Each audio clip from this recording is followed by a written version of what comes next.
हो,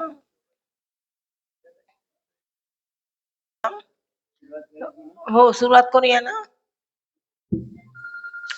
दीक्षेमध्ये दादानी बाबांची जो विश्व कल्याणाचा संकल्प केला होता, तो संकल्प सिद्ध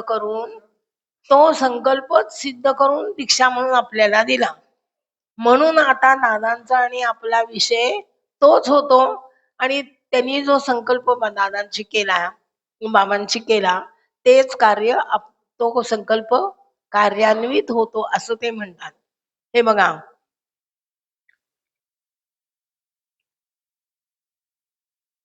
जीवनात कार्य काय व्हायला पाहिजे त्या दीक्षेपर्यंत याचा संकल्प आधी गुरूंशी करावा लागतो. मग तो संकल्प सिद्ध करून त्याचे रूपांतर दीक्षेत करावे लागते. म्हणजे मूळ जो दीक्षाविधी घेतलेला आहे त्या विधीमध्ये गुरुनी केलेला तुमच्या कल्याणाचा संकल्प जो आहे तो कार्य करायला लागतो, अशी गुरुमार्गातली प्रक्रिया आहे. तसेच त्या संकल्पात तुमच्या कल्याणाचाच केवळ विचार केलेला नसून त्यामध्ये तुमच्या जन्मजन्मांतराचा विचार करून तो संकल्प किंवा ती दीक्षा ही या जन्मापुरतीच मर्यादित न राहता अनेक जन्मपर्यंत ती तुमच्या जीवनात गुरुकृपा आशीर्वाद म्हणून रक्षणार्थ राहिली पाहिजे, हाही विचार केलेला आहे. पण तत्पूर्वी तुम्ही जे कर्माधीन अवस्थेत जन्माला आला होतात त्यांना गुरु अवस्थेत घेण्यासाठी हे सर्व करायला लागलो. कर्माधीन अवस्थेतून गुरु अवस्थेत घेतलं म्हणजे काय केलं तर काल जे सकाळी सगळं सांगितलं, विमोचन करून घराण्याचे तुमचे रक्तातले किंवा अनुवंशिक जे दोष होते ते सगळे काढले. हे आपण कर्माधीन पर्यंत काय अनुवंशिकता म्हणजे हेरिडिटी प्रमाणे जो जन्माला आलो होतो ते काढून टाकलं आणि गुरुकृपा आशीर्वादाने जन्माला यायचं हे स्थित्यंतर केलं. म्हणून ते म्हणतात तुम्ही जे कर्माधीन अवस्थेत आला होता त्यांचं रूपांतर गुरु अवस्थेत करून घेतलं आणि त्याच्यानंतर तुम्हाला दीक्षा विधी दिला. तर बाहेरच्या लोकांचं काय म्हणणं आहे, आता बाहेर हेच कार्य नाही, पुढे काय म्हणतात दादा राहिली पाहिजे हा विचार. तत्पूर्वी तुम्ही जे कर्माधीन अवस्थेत जन्माला आला होता त्यांना गुरु अवस्थेत घेण्यासाठी हे सर्व करावे लागते. म्हणून तुमची माध्यमे ही निर्दोष करण्यासाठी विमोचने करून दीक्षा दिल्या. त्या योगे तुम्ही विमोचन करून दीक्षा दिल्यामुळे तुम्ही गुरुकृपा आशीर्वाद धारण करायला योग्य झाला असं म्हणतात दादा. कळलं? म्हणजे त्यांचं म्हणणं काय आहे, गुलाबाचं झाड आहे त्याच्या बाजूला दुसरं एक झाड लावलं. शेतात हरळी पिकती ना, काय म्हणतात, शेतात नको असलेली झाडं झुडपं उगवतात, ती चांगलं बी पेरण्यापूर्वी तुम्ही काढून टाकता ना. तसं विमोचनामुळे तुमचे ते दोष होते ते तुमच्यात चांगलं बी जगाच्या कल्याणासाठी विश्वाच्या शांतीसाठी व्हायला पाहिजे.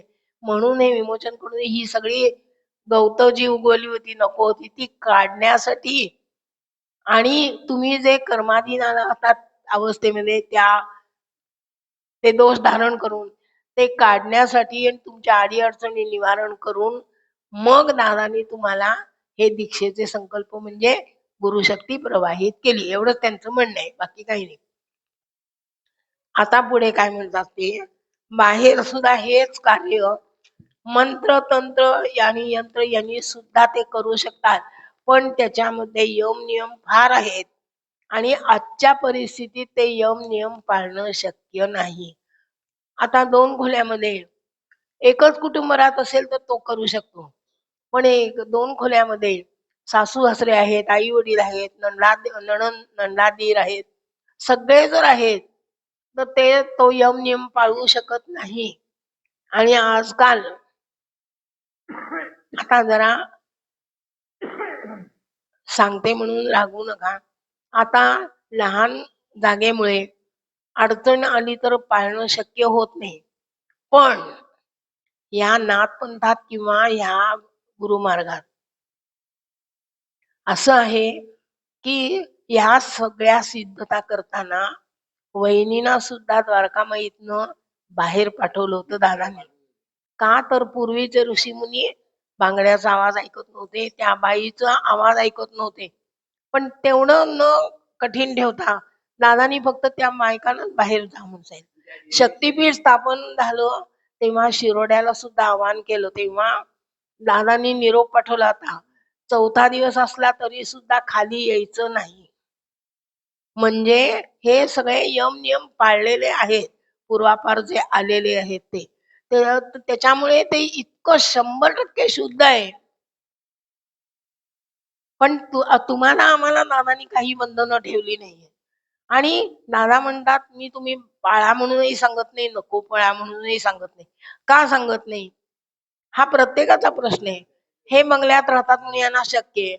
तुम्ही 2 खोल्यात राहतात, तुम्हाला नाही शक्य आहे. मग तुम्ही काय करायचं? आणि तुमच्यावर जबाबदारी तुमच्या सासू-सासऱ्यांची, आई-वडिलांची, नणला जावांची, सगळ्यांची आहे. मग तुम्ही 10 माणसं 2 खोल्यात राहणार, मग तुम्हाला कसं शक्य होणार? म्हणून ते म्हणाले, हा प्रश्न तुमचा तुम्ही सोडवा.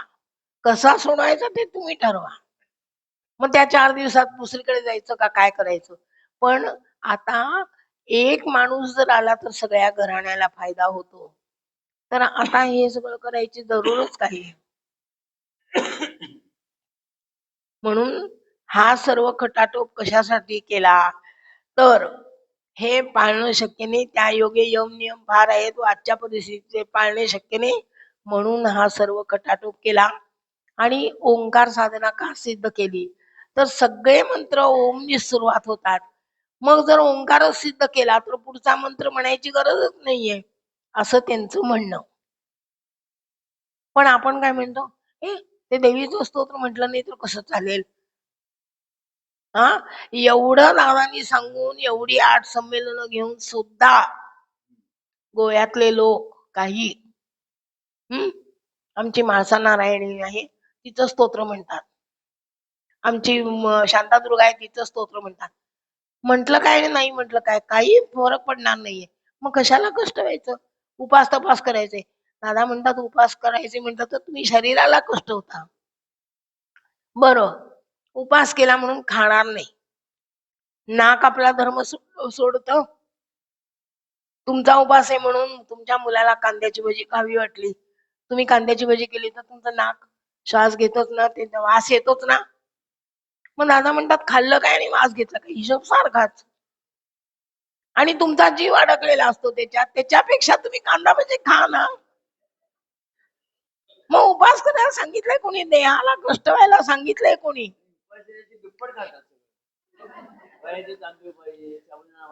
एक मिनिट बंद करा.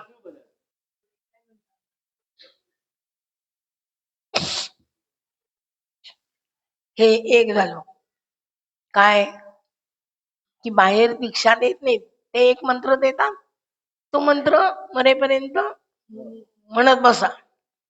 दादा काय म्हणाले, तो मंत्र सिद्ध होतो हा मरून गेला तरी, पण काही याला त्याचा काही लाभ होत नाही. तसं नाही इथे सांगितलं. तुम्ही जेवढे जन्म घ्याल त्याचा विचार करून तुम्हाला दीक्षा दिली. हा एक पॉइंट झाला. दुसऱ्यामध्ये ते काय म्हणतात की जन्मता येतो आपण तेव्हा जे मन आणलेलं असतं ते मन अन्न आणि प्राण यांनी तयार झालेलं असतं. बघा किती किती दादानी बारकाईने विचार केलाय आपल्याला माध्यम बनवताना, म्हणजे आपल्यावर जबाबदारी ठेवताना. का तर माणूस म्हणून जन्माला आल्यानंतर त्यांना पण लिमिटेशन आहेत ना, 100 वर्ष झाले तरी ते जाणारच ना शेवटी. तर त्याच्या आधी त्यांनी एवढी व्यवस्था केली. तर ते म्हणाले अन्न आणि प्राण आणि मन तयार झालेलं ते जे मन आहे ते स्थूल मन आहे. आणि हे 5 कोश आहेत, तर ललाट आणि ब्रह्म यांनी दादानी मन तयार केलं आपलं. हे मुलाखती घेऊन ओंकार साधना शिकवून आरती साधनेतून सगळ्यातून ते सूक्ष्म मन तयार केलं. आणि स्थूल मन जे असतं ते तुम्हाला कधीही देहाचा विसर पडू देणार नाही. ते भूक लागणारच, तुम्हाला कंटाळ येणारच, हे जाऊ दे आता कशाला करायचं, झोप येणारच. पण सूक्ष्म मन हे इथेच नाही सप्तलोकापर्यंत विहार करू शकतो. म्हणून 8व्या सेमिनारमध्ये 8 सेमिनारमध्ये त्यांनी तुम्हाला सगळ्या दीक्षा दिल्या, साधना शिकवली, त्यांच्या सानिध्यात जे काही सांगितलं आणि ते ते गेल्यानंतर आमची जबाबदारी येते की तुमच्यापर्यंत पोहोचवायचं. तर म्हणाले असं सूक्ष्म मन केलं, ते सूक्ष्म मन जे आहे ते सप्तलोकापर्यंत विहार करू शकतो आणि त्याच्यानंतर ते सूक्ष्म मन तयार केल्यानंतर बाबांनी एक साधनेमध्ये चेंज सांगितला. त्या अनुसार जर साधना केली तर ती साधना तुमच्या भोवतीने त्याचं एक वलय तयार होतं. तर एकदा बाबा दादांना म्हणाले की म्हणजे बाबा असेपर्यंत साईबाबांच्या पर्यंत म्हणतात दादा. तर म्हणाले सगळे सत्पुरुष गेल्यानंतर त्यांचं कार्य उदित होतं.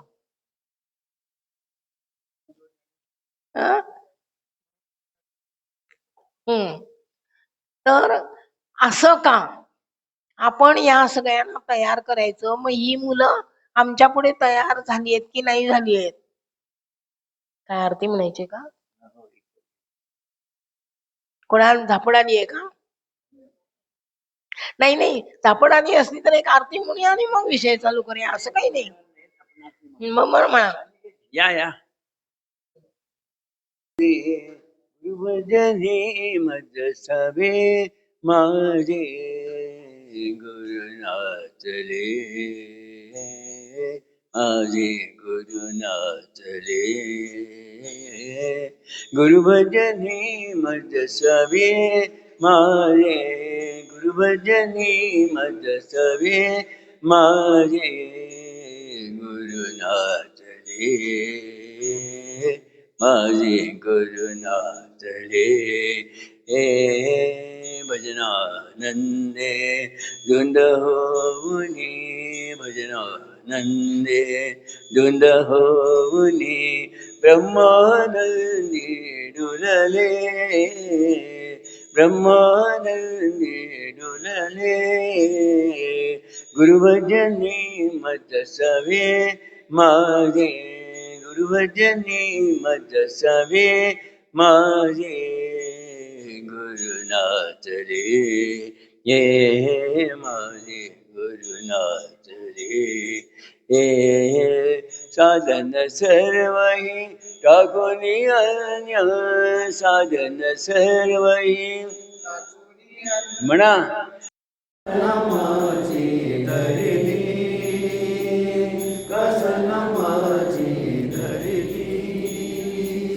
ब्रह्म प्रकटले नारायण समज, ब्रह्म प्रकटले नारायण समज. गुरुरूपे गवसले माझे, गुरुरूपे गवसले माझे गुरुनाथले.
आता त्यांनी काय केलं, कर्म परत्वे जे स्थूल मन होतं अन्न आणि प्राणाने तयार झालेलं, ते ललाट आणि ब्रह्मानी सूक्ष्म केलं आणि ते इथे मनोमय कोशाच्या इथे धारण केलं.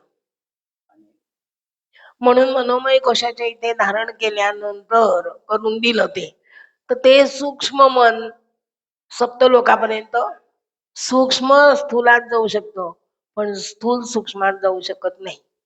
हा, ते न्यूटनचं एक गोष्ट आहे ना, न्यूटन शास्त्रज्ञ होता, तो हुशार होता, पण त्यांनी एक मांजर पाळलं होतं. दरवाजाला 2 बोकं केली, एक पिल्लाला आणि एक मांजराला. आता मांजर मोठ्या बोकातनं जातो तर त्यातनं पिल्लू जाईल की नाही, तर ते त्याच्या डोक्यात आलं नाही. त्यांनी पिल्लासाठी एक छोटं हे केलं आणि मोठ्यासाठी केलं. त्याचा मित्र आला एकदा, त्यांनी विचारलं हे काय 2 केलं? अरे ते पिल्लू कसं जाईल? तसं दादा म्हणतात, स्थूलातनं सूक्ष्म जात नाही, पण सूक्ष्म स्थूलातनं जाऊ शकतो. म्हणून दादांनी कर्मपरत्वे जन्म जो आहे तो बदलला पाहिजे आणि अंशपरत्वे जन्म व्हायला पाहिजे. याच्यासाठी जन्मापासून आणलेलं अन्न आणि प्राण हे तुम्हाला ईश्वराची भक्ती करताना एकाग्र होऊ दे शकत नाही. तुम्हाला भूक लागती, झोप लागती, कंटाळा येतो, हे सगळं स्थूल देहाचे कारण. सूक्ष्म मन सप्तलोकात फिरू शकतं म्हटल्यानंतर तुमच्या ठिकाणी सूक्ष्म मन धारण करून देऊन तुम्हाला दीक्षा दिली, पारमार्थिक जीवनाची ओळख करून दिली. गरम आहे ना?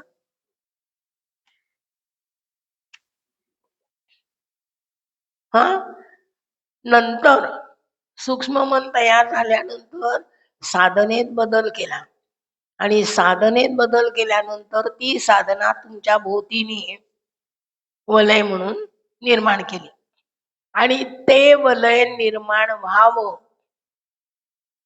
म्हणून कुठे गेले? रत्नागिरीच्या गणपतीच्या तिथे घेऊन त्या गणपतीला प्रार्थना केली.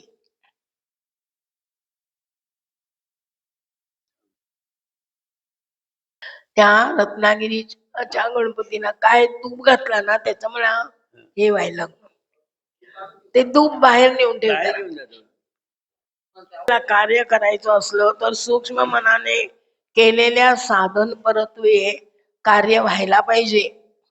म्हणून तुम्हाला सूक्ष्म मन तयार करून दिलं आणि त्या सूक्ष्म मनाचं तुमच्या भोवतीने, मनाचं नव्हे साधनेचं वलय तुमच्या भोवतीने निर्माण व्हायला पाहिजे आणि ते पूर्ण व्हायला पाहिजे.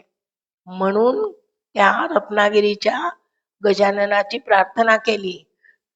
तर तो म्हणाला, तू अनुग्रहित माध्यम कर, मी त्यांना ओंकार द्यायला तयार आहे. अनुग्रहित कर एवढा शब्द वापरला, त्याच्यासाठी एवढा कटाटोप करावा लागला की 21 वर्षे विमोचन करावी लागली, 25 वर्षे कामकाज करून त्यांचे प्रश्न सोडवायला लागले. तेव्हा कुठे लोकांचा विश्वास बसल्यानंतर हे दादा करू शकले. तर ते वलय निर्माण केलं. आता आसनावर नवऱ्याचे देव वेगळे त्या संदर्भात होतं. ते नवरा बायको आमच्याकडे आले, धनकवडीला आले आणि ते सगळं झालं. आम्ही दोघांनी फक्त ऐकलं. सगळं ऐकून झाल्यानंतर मी एकच त्यांना प्रश्न विचारला, त्या मिसेसला पण विचारला, आधी नवऱ्याला विचारलं, म्हणजे बाहेरून तुम्ही काय वस्तू आणले का हो? ते नाही नसतं काका. नाही, मी काय विचारतो, कुणीतरी दिलेलं आहे की तुम्ही कोणाकडे गेलात, त्यांनी काहीतरी प्रसाद म्हणा मग असं काही दिलंय का, जरा आठवा बरं. तर नाही म्हणाले आधी. मी आता 5 मिनिटांनी मला खरं सांगा काय, म्हणजे काय विचारतो, एक मला क्युरियासिटी म्हणून. मग आठवलं, मग बायको सांगते, हो ते म्हणणे का डबीमध्ये येते, मग हा हा दिलंय. काय झालं त्या फरक? कधी दिलं? नाही 6-1 महिने झाले. काय फरक काय? नाही फरक बिरक काय नाही. किती पैसे दिले नाही, किती जास्त नाही, 25,000 रुपये दिले. 25,000. तर मी तुम्हाला गुण आला नाही आता त्याचं काय तुम्ही त्याला विचारायला गेलं नाहीत का? नाही गेलं. तर असं म्हटल्यानंतर घरामध्ये जर आहे आणि तुम्ही नाही म्हणता, तुमचं मन खातं तुम्हाला. पण देऊन तुम्हाला फायदा नाही. तुम्ही केंद्रावर येता. केंद्रावर येतात ते यायचं पण तुम्हाला होत नाही. जवळ असून सगळं गाडी बंगला सगळं असून सुद्धा. आणि बायको केंद्रावर येते किंवा काहीतरी फालतू कारणामुळे वितंड करायचा, सगळा राग मुलांवर करायचा. काय फायदा त्याचा? आम्ही काय त्यांच्या इतर ह्याच्याबद्दल पडलो नाही. शेवटी ते म्हणाले, की "ठीक आहे, तुम्ही सांगितलंत ना, बघा आता चाललंय. हळू-हळू होते इम्प्रुव्हमेंट." आता यांनी आता गोष्ट सांगितली नंतर मला रत्नागिरीच्या गजाननाला प्रार्थना केल्यानंतर ते वलय त्यांनी दादानी किती दिवसात पूर्ण झालं सांगितलं नाहीये. तर 32 शिराळ्याला ते वलय पूर्ण झालं. का? हे का केलं? तर नुसतं तुम्ही 50 किलो साखर घरी आणून ठेवलीत आणि कशाला वापरली नाहीत. एक मुलीचं लग्नासाठी म्हणून आणून ठेवली आणि मुलीचं लग्न नाही केलं, झालं नाही, काय पोस्टपोन झालं काय, पण ती साखर तशीच पडली ना. तसं ते काय म्हणतात, नुसती सेवा करून तुम्ही कृपा साठवून ठेवली तर ती भोऱ्याला जशी आरी लावून गती दिल्याशिवाय कार्यान्वित होत नाही, तशी तुमच्या कृपेला गती दिल्याशिवाय ती लोककल्याणाचं कार्य करू शकत नाही. अनेक माध्यमातून दादांच्या माध्यमातून करेल म्हणजे दादांना परमेश्वरांनी निवडलंय म्हणून. पण दादांनी जर 100 माध्यम तयार करायची म्हटलं तर त्या 100 माध्यमातनं कार्य व्हायला पाहिजे असेल तर तुम्हाला काहीतरी साधना करायला सांगून त्या साधनेचं वलय तयार करून त्याला गती द्यायला पाहिजे. आणि बोऱ्याला गती दिल्यानंतर आपण बाजूला होतो. तसं दादा म्हणतात, ते दादानी काय म्हटलं तेच वाचून दाखवते. तुमच्या भोवतीने साधनेचे वलय तयार करायला पाहिजे. नुसते वलय किंवा कृपा असून चालत नाही, तर त्याला गुरुनी गती द्यावी लागते. उदाहरण बोऱ्याचं दिलं, ते तुम्हाला सांगितलं. तर तुमच्या भोवतीने असलेल्या वलयाला गती दिल्याशिवाय ती कृपा लोक कल्याणाच्या कार्यार्थ उपयोगी पडू शकत नाही. यासाठी तुम्ही ज्या व्यक्ती माध्यमाला म्हणजे कोणी दादांसारखा जो व्यक्ती माध्यम गुरु मानलंय त्या गुरुनी व्यक्ती म्हणून बाजूला व्हायला पाहिजे आणि तुम्हाला शक्तीशी जोडून द्यायला पाहिजे. म्हणजे मूळ शक्ती जी आहे, कळलं का? डोक्यानं जाते. तर आपण ज्या एक, कारण का गुरु माध्यम हे जरी व्यक्तिरूप असलं तरी ते नश्वर आहे. 100 वर्षांनी का होईना ते जाणार. तर तसं होऊ नये आणि ते कार्य अखंड चालू राहायला पाहिजे म्हणून त्या ब्रह्मांड शक्तीशी किंवा गुरु शक्तीशी किंवा जी काही ईश्वरी अनामिक शक्ती आहे तिच्याशी जोडून द्यायला पाहिजे आणि आपण व्यक्ती म्हणून बाजूला व्हायला पाहिजे. पण ते सिद्ध करताना तुम्ही आम्ही सामान्य लोक करू शकत नाही, म्हणून गुरु माध्यमाची आवश्यकता असते. म्हणून मध्यस्थ लागतो आणि मध्यस्थ असा लागतो की आपलं पण त्याला पेललं पाहिजे आणि त्यांचं पण पेललं पाहिजे. आपले प्रश्न सुटले पाहिजेत आणि त्यांच्या कृपेने कार्य व्हायला पाहिजे. अशी दोन्ही त्याची पेलण्याची कपॅसिटी असेल असं माध्यम पाहिजे. नुसतं जर आपल्याला सांगितलं असतं तुम्ही सेवा करा आणि कृपा निर्माण करून तुमची तुम्ही घ्या आणि तुम्ही कार्यान्वित करा, नाही झालं असतं. म्हणून ते काय म्हणतात, हे जे सगळं करून तुम्हाला ओंकार साधना सांगितली त्या परत तुमच्या भोवतीने जे वलय केलं ते गणपतीपासून म्हणजे रत्नागिरीपासून 32 शिराळ्यापर्यंत, रत्नागिरी गोवा शिरोळा असं काय ते त्यांचं गणित असेल ते सांगितलं नाहीये. तसं पूर्ण झाल्यानंतर दादानी त्याला कार्यान्वित केलं आणि मग आपण व्यक्ती म्हणून बाजूला झाले. तर ते शक्तीपीठाचं आव्हान त्यांनी 8व्या संमेलनात, हे 8व्या संमेलनात का सांगितलं, शक्तीला आवाहनित केलं. आता हे तुम्ही लोक आहात, तुम्हाला आमच्या घरी या म्हणून बोलवल्याशिवाय तुम्ही येणार का? तसं त्या शक्तीला आमंत्रण द्यायला 8व्या संमेलनामध्ये सगळ्यांच्या वतीने बोलवलं. मेन दादा होते. मी मग म्हंटल तसं श्रीकृष्णाने गोवर्धन पर्वत उचलला, पण बाकीच्यांनी काठ्या लावल्या ना, तशा आपण काठ्या लावल्या. आपण केलं काही नाही. फक्त दादाने आपल्याला मोठेपणा दिला की तुमच्या सहकार्याने मी हे केलं म्हणून. करणारे सगळे ते, त्यांचे ते समर्थ आहे, तेही त्यातलेच एक देवांच्यातले. तर ते वलय तयार केल्यानंतर त्याला गती देऊन दादा बाजूला झाले. म्हणून दादानी सांगितलं, मी तुमचा ज्येष्ठ गुरुबंधू आहे, माझं आता गुरु म्हणून पूजन करायचं नाहीये. तेव्हा मला मोहम्मद जलाली मामांनी जे सांगितलं होतं, अनेक माध्यमातून कार्य करायचं, आणि ज्ञानेश्वरांनी जे पसायदान मागितलं होतं ते दादानी तिथे शक्तीपीठ स्थापन करून कार्यान्वित केलं. इतकी लिंक आहे त्याला श्रीकृष्णाच्या भगवद्गीतेपासून आत्ताच्या दादांच्या ह्याच्यापर्यंत, एवढी लिंक आहे ती. म्हणजे ते प्रत्येक जण त्यांच्या त्यांच्या जागी मोठे आहेत, पण एकमेकांनी एकमेकाच्या ह्याच्यामध्ये हात घातला नाही. हा, तर ते काय म्हणतात पुढे, लोककल्याणाच्या कार्यार्थ उपयोगी ती कृपा पडणार नाही, यासाठी तुम्ही ज्या व्यक्ती माध्यमातून हे सर्व प्राप्त करून घेता अशा व्यक्तीला तुम्ही गुरु मानता.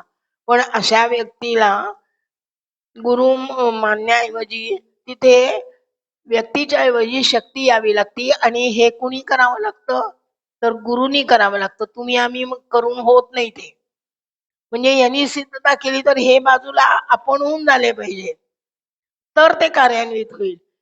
तुम्ही बाजूला व्हा म्हणून आम्ही सांगितलं तर ते होणार नाही. तसं ते म्हणतात दादा, हे गुरुनी करावं लागतं, आणि ते गुरुनी केल्यानंतर विमोचन देऊन तुम्हाला शुद्ध करून आकार दिला. मग तुम्हाला संतेनी ओंकार साधना देऊन तुम्हाला साकार केलं. आकार दिला, साकार केलं. आता निराकार म्हणजे काय, तर तुम्ही काय तुमच्या माध्यमातून कार्य झालं, यांच्या माध्यमातून कार्य झालं, यांच्या माध्यमातून कार्य झालं, पण ते तुम्ही केलं का? आपली कपॅसिटी नाहीये, ते त्यांच्या कृपेने झालं. हे नामानिराळ निराकार, ही निराकार अवस्था. कळतंय? कळतंय का जोड होतंय? हा, तर आपली कपॅसिटी नाहीये म्हणून ते त्यांच्या कृपेने झालं. यांनी कामकाज केलं असेल, त्यांनी कामकाज केलं असेल, त्यांनी कामकाज केलं असेल, पण ते झालं कोणाच्या आशीर्वादाने? ईश्वराच्या आशीर्वादाने, किंवा दादा, आता आपण दादा म्हणतोय म्हणून दादांच्या आशीर्वादाने, किंवा त्या परमेश्वराच्या कृपेने कार्य झालं. म्हणून एवढा खटाटोप त्यांनी सगळा केला. म्हणून आकार साकार, आकार दिला. आकार दिला म्हणजे निर्दोष केलं. साकार केलं म्हणजे तुम्हाला ओंकार साधना दिली. काहीतरी तुम्हाला विहिरीतलं पाणी काढलं तर काढतच राहिलो, आणि जिवंत झरा जर नसेल तर परत पाणी कसं येईल? संपून जाईल ना पाणी. म्हणून तो अखंड झरा पाहिजे, तो तो तो तो झरा. आणि आपण तुम्हाला आकार दिला, साकार केलं, आणि आता निराकार त्यांच्या कृपेने झालं म्हणून सांगितलं.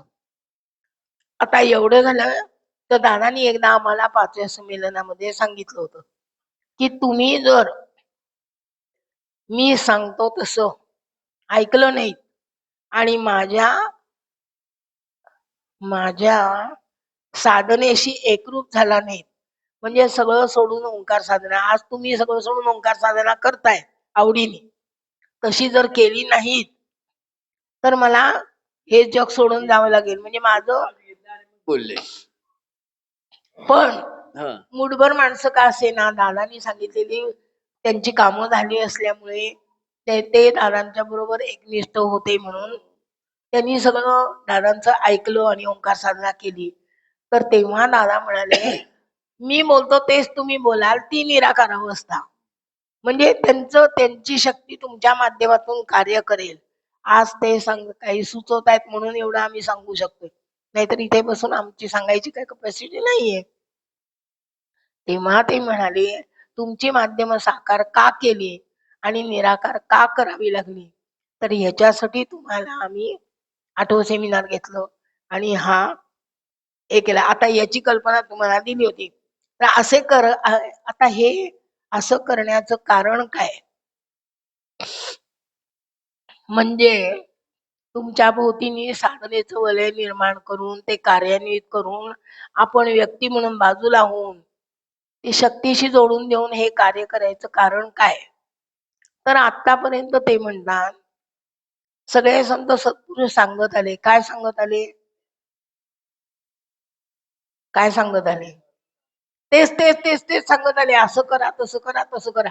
पण नक्की काय करा हे कोणी सांगितलं नाही. म्हणून तेली बाबांनी सांगितलं दादांना की शिकून जगाला आग लावू नको. शिकलं की बुद्धीने माणूस वागतो आणि पैशाने वागतो. नैसर्गिक ज्ञानापासून दूर जातो. म्हणून त्यांनी सांगितले हे असे करण्याचे कारण असे की शिकून जगाला आग लागू नकोस. आग लागली हे विजय हे गुरूंचे माझ्या गुरूंचे शब्द होते. याचे कारण असे की वेद कालातील लोकांनी वेद परंपरेतल्या लोकांनी त्यावेळच्या काळातल्या लोकांनी तेच तेच तेच तेच सांगितलं. पण दादा म्हणतात मी असं म्हणतो असं म्हणण्याची तुमची पात्रता यायला पाहिजे अशी माझी त्यांची तळमळ होती. माझी नव्हे त्यांची तळमळ होती. आता शिकून बोलणं आणि न शिकता बोलणं मी काय एवढा अध्यात्माचा अभ्यास केलाय का? पण दादानी सांगितल्यामुळे तो विषय समजू नये म्हणून जेव्हा अभ्यास केला तेव्हा मी आज 2 शब्द बोलू शकते ना. म्हणून ते म्हणतात माझी तळमळ अशी होती की शिकून बोलणे आणि न शिकता बोलणे हा फरक आहे. तर आजपर्यंत दादा म्हणतात मी कोणाचं अनुकरण केलेलं नाही. ज्ञानेश्वर असं म्हणतात, तुकाराम असं म्हणतात, तो असं म्हणतो, हा असं म्हणतो, असं दादानी कधीही सांगितलं नाही. दादा म्हणतात मी असं म्हणतो किंवा बाबा असं म्हणतात. तर हे असे करण्याचे कारण पण तितकंच महत्वाचं काय आहे? तर जगताच्या कल्याणाकरता ईश्वराने अवतार घेतला आणि कार्य केलं. अगदी अलीकडच्या काळात साईबाबांनी केलं. पण हे तुम्हाला समजलं पाहिजे. आता लक्ष द्या. कराडकर कोणी नाहीत आज इथे. तर त्यांनी काय हे असे करण्याचे कारण का? म्हणजे तुम्हाला परत परत का सांगते समजायला पाहिजे. मागे बसली ती मुलं त्यांना समजायला पाहिजे की ओंकार साधनेने तुम्हाला तयार केलं. तुमचे विमोचनाने तुम्हाला शुद्ध केलं. नंतर तुम्हाला ओंकार साधना शिकवली, दीक्षा दिली आणि एक वलय तुमच्या भोवती तयार केलं आणि ते कार्यान्वित करून दादानी शक्तीशी जोडून देऊन आपल्याला आपण बाजूला झाले. तर हे असं का केलं? तर ते म्हणतात हे असं करण्याचं तितकंच महत्वाचं काय आहे? तर आतापर्यंत हे जे सत्पुरुष झाले कोण? सगळे साईबाबांच्या पर्यंतचे ते सत्पुरुषांनी त्या सत्पुरुषांनी जी सेवा केली होती त्यांचं वलय त्यांच्या बाजूनी होतं. पण त्यांचा देह गेल्याशिवाय ते वलय कार्य करत नव्हतं. कळलं? कळलं का नाही कळलं? तर त्यांच्या भोवतीने त्यांच्या कृपेचं जे वलय होतं ते असेपर्यंत ते कार्य करत नव्हतं. ते गेले, देह सोडला की ते वलय कार्य करत होतं. तर दादा बाबांना म्हणतात आपण जी ह्यांच्यावरती सगळ्यांच्यावरती मेहनत घेतली म्हणजे दादांचे जे जे काही कुठल्याही केंद्रावरचे शिष्य असतील जे असतील कोणी बघतो शिष्य नव्हे बघतो तर त्यांच्यासाठी मेहनत घेतलेली ओंकार साधना शिकवली. तर दादा म्हणतात मी एकटाच असा आहे की मीच बीज लावलं, मीच त्याला पाणी घालून वाढवलं, मीच त्याला फुलं आलेली बघितली आणि मीच त्याला फळं आलेली बघितली. तर हे असं व्हायला पाहिजे. तर बाबा म्हणतात त्याच्यासाठी तुला एक दिव्य करायला लागेल. काय दिव्य करायला लागेल? तर कराड केंद्रावरती दादा किती 4-5 वर्ष गेले नव्हते मध्ये. तर सगळ्या कराडकरांनी आमच्याकडे तुम्ही येत नाही, आमच्याकडे तुम्ही येत नाही. तर ते तयार ते केंद्र सुरक्षित ठेवलं होतं ते. तर बाबांच्या आज्ञेप्रमाणे दादा तिथे गेले आणि ओंकाराचं वलय जे सगळं सांगितलं ते पूर्ण झाल्यानंतर 32 शिराळ्याला पूर्ण झाल्यानंतर तिथे जाऊन गोरक्षनाथांच्या पायाशी आम्हाला सगळ्यांना घेऊन गेले होते. तर म्हणाले माझे भक्त म्हणून ह्यांना बघू नका, तर तुम्ही तुम्ही बघून घ्या. तेव्हा ती मूर्ती होती ना ती अशी, हा हा काळ्या दगडाची मूर्ती, आता हा उभा राहिला तर दिसेल ना एवढ्या उंचीची होती. आता त्यांनी हे केलं. आता त्यांनी कव्हर केले. तर ती मूर्ती अशी ठेवलेली, सगळ्यांच्याकडे असे टक टक टक टक मी बघितलं, सगळ्यांना जाणवलं. सगळीकडे बघितलं सगळीकडे. आणि जगाच्यासाठी हे कार्य पुढे चालवायला पाहिजे. तर तेव्हा आम्हाला सक्त ताकीद काय होती, एका घरातला विडा काढायचा नाही, माझा विडा वेगळा ह्यांचा विडा वेगळा, 1 नंबरची पिशवी 2 नंबरची पिशवी औदुंबर आणि 32 शिराळा. तर दादा स्वतः बसले पायरीजवळ, दादानी विडा ठेवला, आम्ही कोणी विडा ठेवला नाही, आम्ही फक्त नमस्कार केला. आणि ते दादा असताना 32 शिराळ्याला बोलवलं, दादा आजारी पडले आणि तिथे दादा उपस्थित नव्हते तरी आम्हाला दादा आहेत असं जाणीव झाली जाणवलं, आरती सगळ्यांना. केली तर. हं. आज आज जेव्हा आम्ही 32 शिराळ्याच्या त्या गोरक्षनाथांच्या दर्शनाला गेलो तेव्हा आम्हाला समजलं की दादा नाही येत म्हणून. म्हणजे दादा असताना ते कार्यान्वित केलं, हा फरक आहे दादांच्यात आणि त्याच्यात. म्हणजे दादानी आपला आत्मा असा बाजूला काढून ठेवला होता, इकडे ओंकार करत होते ओम आणि नमः इकडे शिवाय. ओम नमः शिवाय म्हणत होते.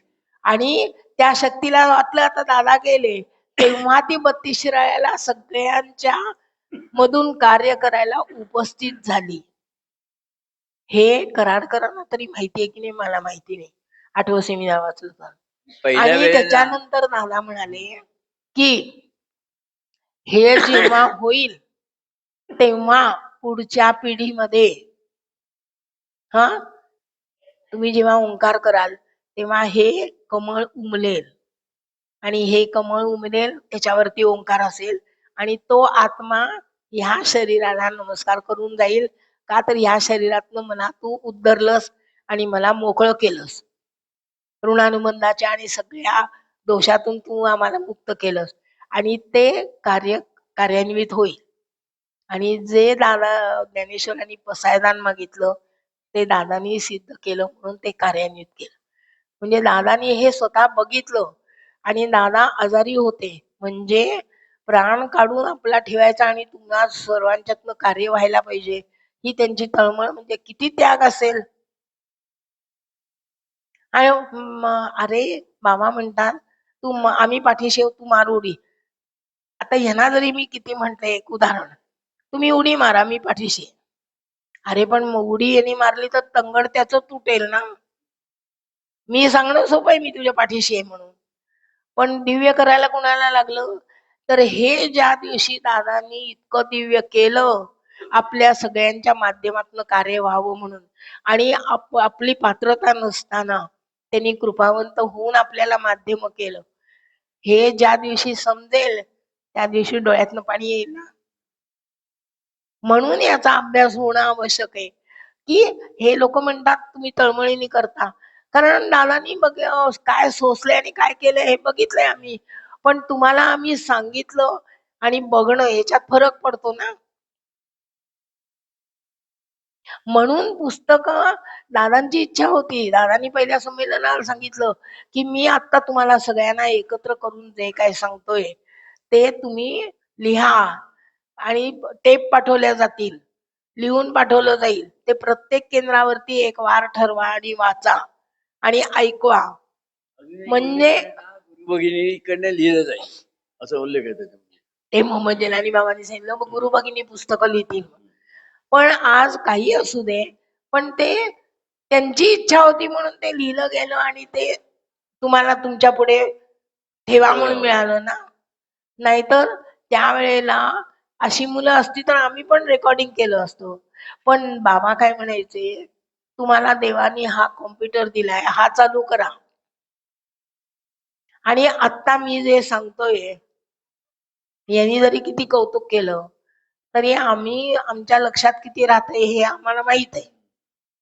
ते त्यांची इच्छा आहे म्हणून आम्हाला त्या गोष्टी आठवतात आणि आम्ही सांगतोय. नाहीतर आमची पात्रता नाहीये तेवढी सांगायची. तर तेव्हा ते म्हणाले, आज शशी आमचा म्हणायचा, दादा तुम्ही आता सांगता ते 10 फूट डोक्यावरनं जातं. तर दादा म्हणाले, आता ऐकून ठेव, जेव्हा वेळ येईल तेव्हा तुला मी सांगतो ते सगळं आठवेल. ती आत्ता वेळ येते आता अशी की, आणि दादानी 70 पर्यंत काम केलं. आम्हाला अजून चांगलं ठेवलंय म्हणून आम्ही अजून 10 जण आहेत म्हणून काम करू शकतो. म्हणजे हे आमचं कर्तव्य आहे ना. पण तेव्हा आमचं तेही चुकलं. दादा असताना जर आम्ही अभ्यास केला असता तर आम्हाला हे काय आहे म्हणून दादांना विचारता आलं असतं. आता कोणाला विचारणार? आता 56 वेळा ते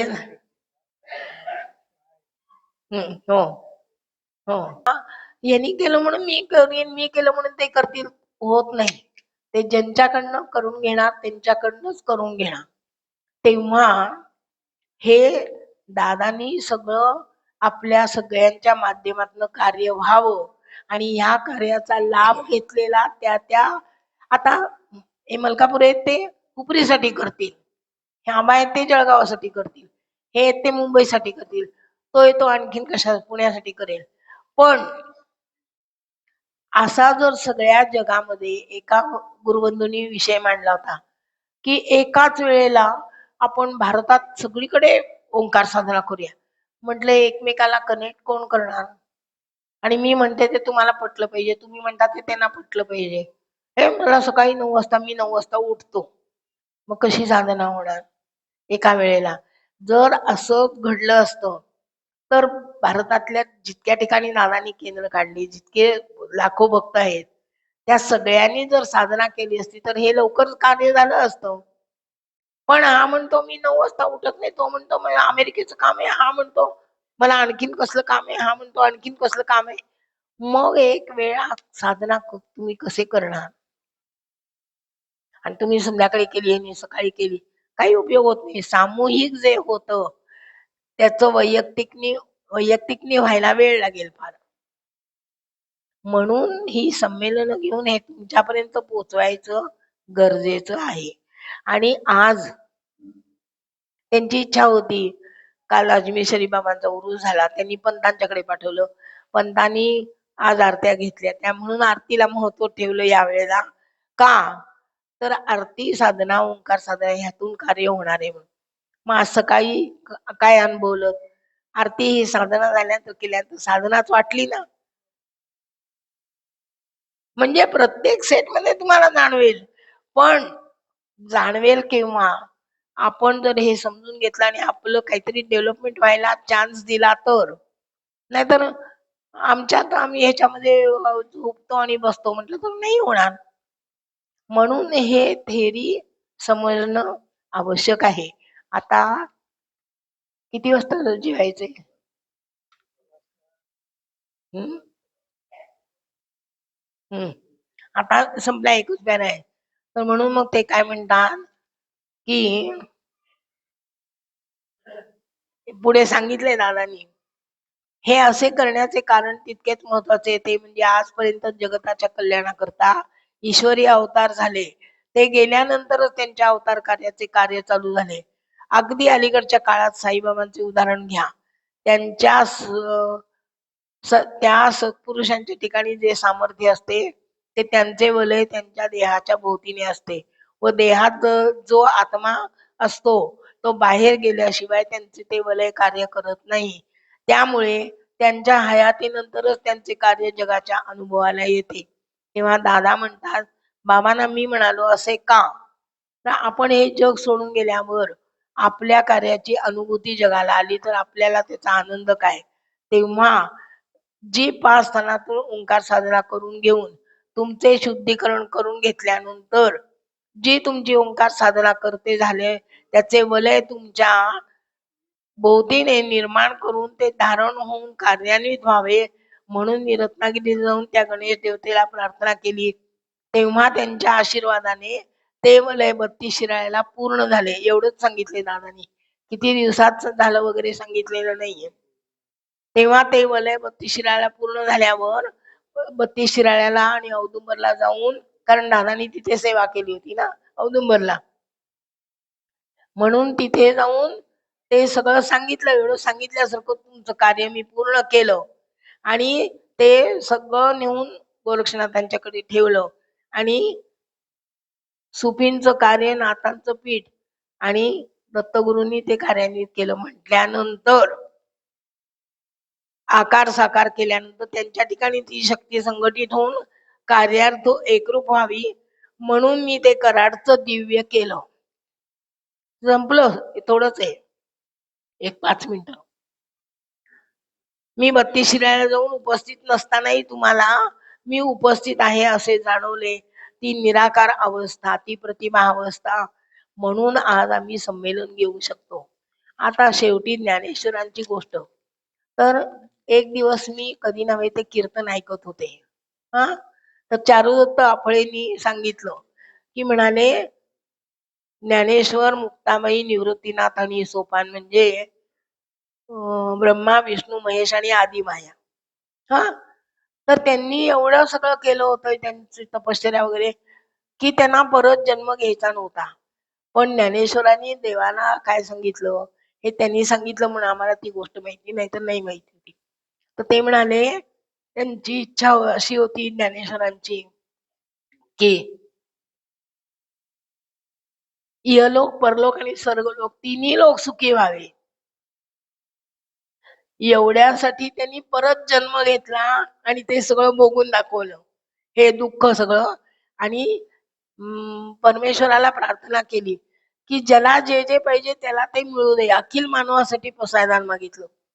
तर दादानी जेव्हा ह्या सगळ्या सिद्धता केल्या आणि पंतांना सांगायला गेले की मग तुम्ही सांगितल्यासारखं सगळं मी केलं, आता हे तुमच्या चरणी ठेवलंय, तेव्हा तिथे पंतांच्या ऐवजी ज्ञानेश्वर दिसले. आणि ज्ञानेश्वरांनी सांगितलं, मी जी गोष्ट त्यांच्या शब्दात सांगते, हा, तिन्ही लोक सुखी व्हावेत म्हणून एक जन्म घेऊन हाल अपेष्टा सोसल्या व जे प्रसादान विश्वेश्वराजवळ मागितले, जी प्रार्थना केली सर्वांसाठी, ती विश्वेश्वराने प्रार्थना मान्य केली. ती प्रार्थना ते प्रसादान दादांनी माध्यमे तयार करून कार्यान्वित केलं. याचा विचार करा व तो होणे आवश्यक आहे.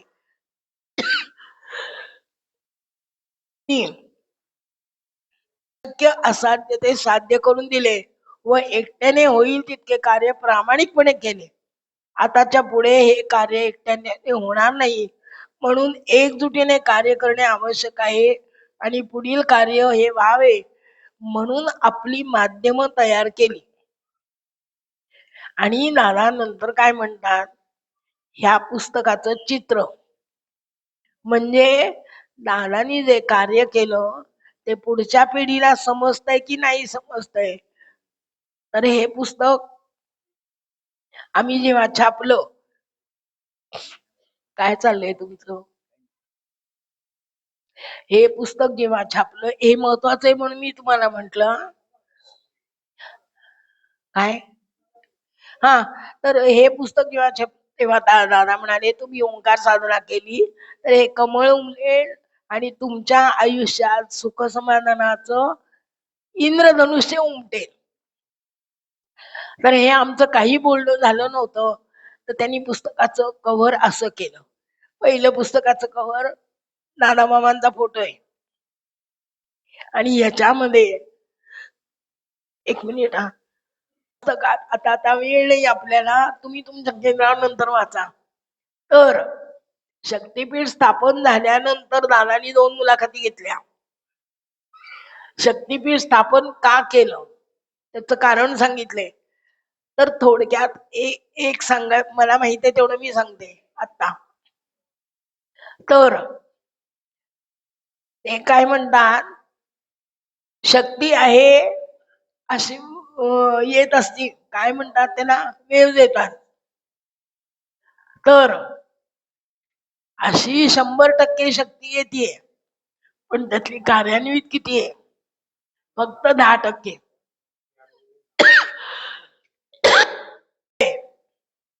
तर ती जागृत करण्यासाठी शक्तीपीठ स्थापन केलं. तर त्या 2 मुलाखती ज्या आहेत त्या तुम्ही तुमच्या तुमच्या केंद्रावरती वाचा आणि त्या नंतर मिळाल्यामुळे ह्याच्यात ऍड केले. एवढंच हे आहे. जो भाग गेला होता, जो भाग नंतर मिळाला, तो आम्ही परत पुस्तकं छापून त्याच्यात ऍड केला. पुढच्या लोकांना हे व्यवस्थित समजायला पाहिजे. माझ्या ह्याच्याप्रमाणे सगळा विषय व्यवस्थित पूर्ण झाला. आबांचे थँक्स की हे संमेलन आयोजित केलं आणि तुम्हाला सगळ्यांना किती समजलं माझ्या ह्याच्याप्रमाणे मी सांगायचा प्रयत्न केला. आता तुम्ही पुस्तकं वाचा, एकदा नाही, दोनदा नाही, 10 वेळा वाचून समजेल तो प्रयत्न करा. आणि आपण आज आजच्या संमेलनाचा समारोप करायचा तो अशाने करूया की आम्ही दादांच्या कार्यासाठी सगळे एकजुटीने तयार होऊ आणि काहीतरी चांगलं करून दाखवू की जेणेकरून दादांची हा समारोप नाही अजून, अजून किती बोलाय. हे बा आता गुरुपूजनाची आपण आरती करणार आहे. काही गुरु